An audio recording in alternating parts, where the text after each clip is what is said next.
Volkswagen Transporter's an expensive van, right? Wrong! This new model is about £2,000 cheaper than the equivalent Ford Transit Custom, and if that doesn't scream bargain, I don't know what does. For this 7th generation model, Volkswagen has jumped into bed with Ford to put it on the road more cost effectively. It shares an awful lot of parts of the Transit Custom, which has helped to drag its starting price into the same postcode. So, does this new Transporter make a good value, medium van for tradesmen and small business owners? Keep watching to find out. I'll start with the most important thing vans need to do. Carry stuff. And it's good news, because the Volkswagen Transporter T7 is much bigger and much more practical than the van it replaced. The cargo area is 6 centimeters longer and 14 centimeters wider between the wheel arches than before. That doesn't sound like much, but it means the Transporter can now carry the sort of stuff tradies need to haul around. The standard length van can now hold sheets of 8x4 without having to stove them in at an angle like you did in the old van. Plus, thanks to this divot cut out of the rear bulkhead, you can now get one of those 2.5 metre triple extension ladders just lying down on the floor of the van. If you're in the courier business, you'll also be pleased to know that the long wheelbase van can fit 3 Euro pallets in the back. Plus, this side door's wide enough on all versions of the van to also let you load a pallet through here. Payload and brake towing capacities vary depending on the engine you opt for. If you need to haul a lot of stuff, you should avoid the cheapest 110 horsepower diesel, as it can only take 878 kilograms in the back and 2 tons on the tow bar. The 150 horsepower 2 litre diesel manual is a lot better. You can haul 1,078 kilograms of cargo and a 2.5 ton trailer. That extra capacity is important, because it means you've got about 200 kilograms of headroom when you're towing a fully fueled 1.5 ton mini digger, or a big caravan for that matter. In any case, you'd be cutting it fine with the 110 horsepower model. Volkswagen makes you pay extra for ply liners, which is probably worth it for the convenience of immediately having somewhere to mount rack into. Cost you £570 for the sides and £300 for the floor, excluding VAT. If I'm honest though, the ply liners aren't that thick, and although I haven't tested them, I don't think I would trust them to hold up any particularly heavy shelves, so just be wary if you're in the market. If you're enjoying this video, click the subscribe button to stay up to date with everything that's happening on the channel. Interior next, and I'm pleased to report that Volkswagen does some things better in here than what Ford does. Take the passenger side dash as an example. On the most basic version of the Transit, all of this is left open, but even the cheapest Transporter gets a handy secure lid here to stop your loose screws and your Stanley blades and your receipts from flying around the cabin. It's great. The cup holder on the driver's side is also closer to the windscreen, which means you're less likely to clout your coffee with your elbow when you get in and out. The open storage area behind the touchscreen is slightly bigger too. You lose out on Ford's magic Transformers steering wheel that can fold into a table, but in its place, you get the same leather trim wheel from a Volkswagen Golf, which just feels that little bit more upmarket. Plus, it has the added benefit of being a circle rather than a square, which, I'm sorry Ford, is just better. The Transporter's bench seat and floor are well designed too. The floor's completely flat and all 3 seats are wide. That means it's easy to slide across into the middle seat from either side of the van, and your 2 passengers won't be fighting for foot space once they're in. The only downside to the Transporter's car-like cabin is that the roof isn't especially high. It feels a bit more cramped than something like a Toyota ProAce, and you lose out on any overhead storage, which means you've got fewer places to put things like colour cards and invoices. I'm not a fan of these stupid touchscreen climate controls either. I hate them in any car because I don't like taking my eyes off the road to focus on a screen in the middle of the dash, which means I'm inevitably going to rear-end the car ahead of me. Why I couldn't just have a row of buttons in the middle of here is beyond me. Just Ford and Volkswagen, get your heads together and fix it. Setting my pet peeve with modern automotive interior design aside, the Transporter's cabin is otherwise brilliant. It's comfortable, quiet, and practical, which is everything you really need from a workhorse. And if you thought the good news stopped there... It's less expensive than you might expect too, so as I mentioned at the start of this review, Volkswagen's partnership with Ford has massively reduced the price gulf between the Transporter and its rivals. Now, the entry-level Transporter is about £2,000 less than the most basic Ford Transit Custom, and that's a bit of a turn up for the books. The Transporter's standard kit is near identical to the Transit Customs. The Transporter gets a couple of extras such as full LED headlights and a load-through partition in the bulkhead that allows you to carry long bits of wood or coving inside the van. Ford charges extra for both these items, which makes the VW better value.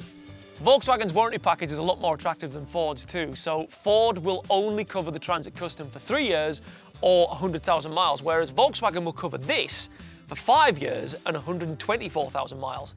Plus, the brand's 5+ promise chucks in 5 years worth of servicing, 5 years worth of roadside assistance, and your first 3 MOTs, all for free. That's cracking value! All this sounds great, but there's an elephant in the room. The justification for buying the Transporter was always that it held its value better than its rivals, so you get more out of it when you had to move it on, and that was certainly the case for the T6.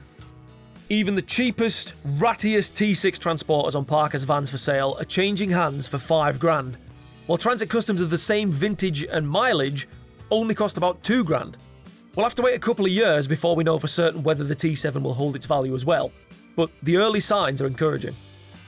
The most basic T7 Transporter's finance payments are significantly cheaper than the most basic Ford Transit Customs.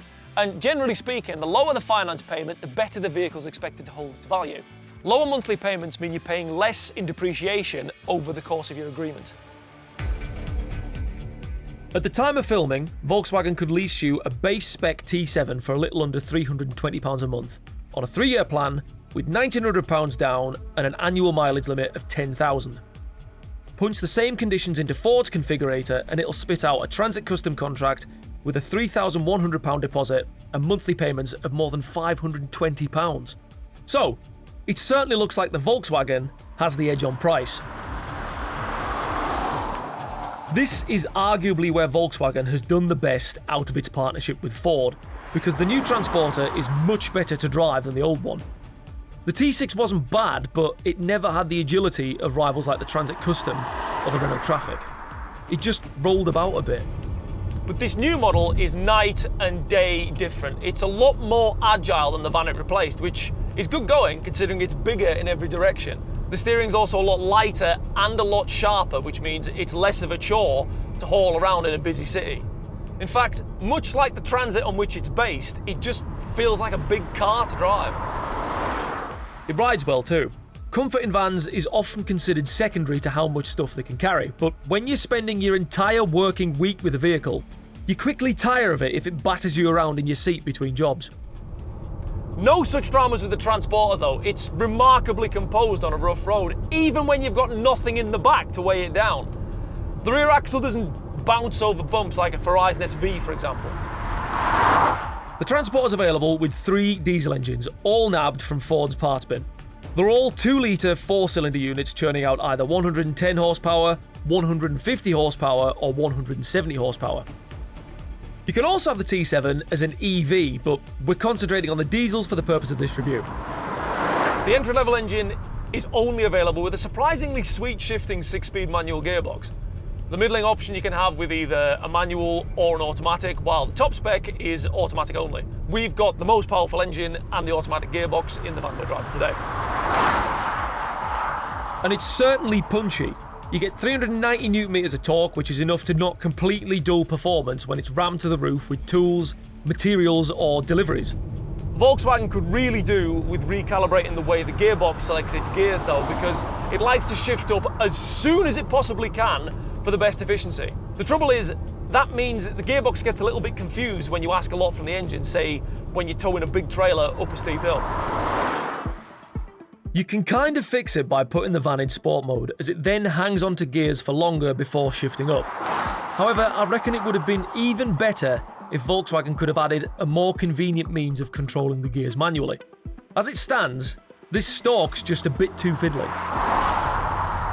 At least the engine's economical. We're currently running this van on a long-term test, and we've been averaging about 41 mpg, which is a fair bit ahead of Volkswagen's 37.2 mpg claim. Granted, we're not carrying anywhere near as much weight in the back as your average tradie, or indeed the WLTP testers who did the homologation, but that's still quite an impressive result.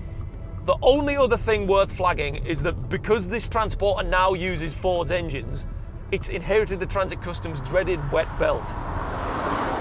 It's not likely to cause you any headaches over the course of a 3-year finance agreement, but it could start causing problems once the T7 passes out of its warranty period and onto the used market. So, If you're from the future and you're thinking about buying a second-hand T7, make sure it's been serviced properly. At the start of this video, I asked whether or not the Volkswagen Transporter now makes better sense for your average tradesman or small business owner. And considering it's now just as good to drive, just as spacious inside, slightly better equipped and a bit cheaper than the equivalent Ford Transit Custom, I'd say that it does. If that wasn't enough, the Volkswagen has much more attractive finance options and a far more generous after-sales package that includes 5 years of servicing, warranty cover and roadside assistance, plus 3 years of MOTs. Yeah, the Transit fights back with a couple more interior gimmicks, but if you're looking for a tool that's going to save your business money over the next half a decade, the Transporter's the smarter choice. That's me convinced then, but what do you make of the new Transporter? Would you rather have one over the latest Transit Custom? Let me know in the comments section below, and don't forget to subscribe so you don't miss our next upload.